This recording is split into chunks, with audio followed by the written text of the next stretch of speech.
Hello বন্ধুরা, তনুস্মিতার কথার নতুন একটা ভিডিওতে সকলকে স্বাগত জানাই। গত 1 জুন ছিল জামাই ষষ্ঠী। সেই মতো আমি আর আমার কর্তামশাইও গিয়েছিলাম। জানি অনেকটা লেট আপলোড করছি, কিন্তু যেহেতু আমি একা হাতে সবটা করি, তাই সব কাজ সামলে পোস্ট করতে আমার একটু দেরি হয়। সেই কারণের জন্য আমার সমস্ত বন্ধুদের কাছে সবার আগে আমি ক্ষমা চেয়ে নিচ্ছি। যাই হোক, আমি রেডি হয়ে গিয়েছি, কর্তামশাইও এখানে রেডি হয়ে গিয়েছে। অনেক দেরি হয়ে গেছে বেরোতে। মা কিন্তু বারবার করে বলে দিয়েছিল একটু তাড়াতাড়ি আসবে। শাড়ি পরার খুব ইচ্ছা ছিল, কিন্তু অতিরিক্ত গরম, তাই আর শাড়ি পরার রিস্কটা নিলাম না। কুর্তি পরেই চলে গেলাম। আমাদের বাড়ি থেকে বেরোতে অনেক লেট হয়ে গেছে। আমরা বাড়ি থেকে বেরিয়েছি প্রায় 1:45। অতটা দূর যাব, সেই কারণের জন্য ক্যাব নিয়ে নিলাম, কারণ বাসে করে যেতে গেলে আরও অনেকটা সময় লেগে যাবে। ও, আমার বাপের বাড়ি কিন্তু হাওড়া শিবপুর। যাদবপুর থেকে শিবপুর যেতে অন্তত 45 মিনিট সময় তো লাগবেই ক্যাবে, বাস হলে আরও একটু বেশি। কিন্তু এখন যদি বাসে করে যাই তাহলে বোধহয় বাড়ি পৌঁছাবো সেই 4টের সময়। না বাবা, অত রিস্ক নিয়ে লাভ নেই। এমনি মা আমাকে ফোন করে এক গাদা কথা শুনিয়ে দিয়েছে।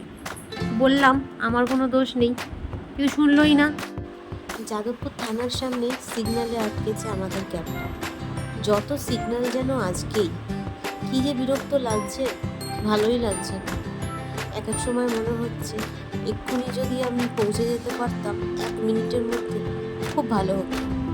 জানি সেটা সম্ভব নয়। আসলে খুব টেনশনও হচ্ছে, গেলে মা কি বলবে সেটা তো। যাই হোক, অত ভেবে আর লাভ নেই, যা হবার হবে। আমরা এখন পিটিএস পৌঁছে গিয়েছি, আর এখানেও দেখছি লম্বা জ্যাম। আজ যেন একটু বড় বেশিই জ্যাম, বিরক্ত লাগছে। যাই হোক, গাড়ি ছেড়ে দিয়েছে।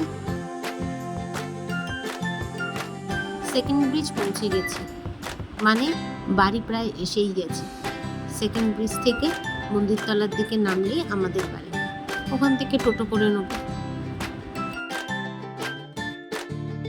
আগে না এই ব্রিজের ওপর থেকে আমাদের বাড়ির ছাদটা দেখা যেত। তখন চারিদিকে এত ফ্ল্যাট, এত বাড়ি হয়নি, কিন্তু এখন অজস্র বাড়ি উঠে যাওয়ায় সেটা আর দেখা যায় না। কিন্তু পুরনো অভ্যাসবশত ব্রিজে উঠলেই বাড়ির ছাদটা খোঁজার চেষ্টা করি। ভিডিও দেখতে গিয়ে আমার চ্যানেলটা সাবস্ক্রাইব করতে ভুলো না কিন্তু বন্ধুরা। আর এই হলো টোল ট্যাক্স, এই যে পাশ দিয়ে যাচ্ছে নবান্ন। আর এই হলো আমাদের গন্তব্য মন্দিরতলা। এখানে নেবে, এখান থেকে আমরা টোটো ধরে নেব। টোটোয় উঠে গেছি। মন্দিরতলা থেকে আমাদের বাড়ি টোটো করে ওই মিনিট 5। ঘড়িতে এখন বাজে দুপুর 2। আজ আমার কপালে দুঃখ আছে। চলো আগে পৌঁছানো যাক, বাকি কথা বাড়িতে গিয়ে বলছি। পৌঁছে গিয়েছি। এখন কর্তামশাইকে মা খেতে দিয়েছে ফল মিষ্টি, যেগুলো প্রথমে দেয় আর কি। তো অনেক কষ্ট করে মায়ের রাগ ভাঙিয়েছি, অনেকভাবে ম্যানেজ করে। বলেছিলাম মাকে একটু সেজে গুজে থাকতে, কিন্তু মা যেহেতু একা সবটা করছে, আর তার মধ্যে খুব গরম, সেই জন্য আর আমি জোর করলাম না। মা সেই জন্য নাইটি পরেই চলে এসেছে। কিছু মনে করো না কিন্তু তোমরা কেউ। চলছে এখন গিফট দেওয়া নেওয়া পর্ব। কর্তামশাইকে দিয়েছে একটা টি শার্ট, আর কর্তামশাই মাকে দিয়েছে একটা শাড়ি। তার ছবি আমি ভিডিও শেষে দিয়ে দেব।